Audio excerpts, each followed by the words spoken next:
So 22 years marriage అయ్యి and already 3 kids ఉన్నారు. But ఆమె మన కోసం ఇక్కడ ఇంకో కిడ్ కోసం వచ్చింది. ఆల్మోస్ట్ లాస్ట్ బేబీ వచ్చేసి 12 years అండ్ తనకి నో సర్జరీ, ఫైబ్రాయిడ్స్ ఏమీ తీయలేదు. బట్ ఓన్లీ థింగ్ ఏంటి అంటే మనం హిస్ట్రోస్కోపీ విత్ పిఆర్పి చేసి ఎగ్స్ని పెంచి దాని తర్వాత ఐవీఎఫ్ అనేది చేసాం. ఫస్ట్ పికప్లోనే తనకి ఫస్ట్ పికప్ చేశాక నెక్స్ట్ ట్రాన్స్ఫర్ చేసాం.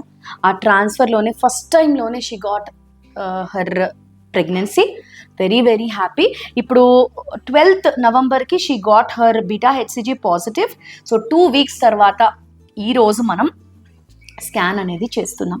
సో స్కాన్ చేసి బేబీ లోపల it is called as early pregnancy scan. And ఈ స్కాన్ చేసి లోపల బేబీ హార్ట్ బీట్ ఎట్లా ఉంది అండ్ అట్లానే శాక్ ఎట్లా ఉంది, యూట్రస్ లోపల ఉందా లేదా ట్యూబ్లో ఏమైనా బేబీ ఉందా అనేది చూసుకోవాలి. This is called as early pregnancy scan. Very very important scan. Establish చేసుకోవాలి బేబీ ఎక్కడ ఉంది ఏంటి అనేది. So now we will do the scan.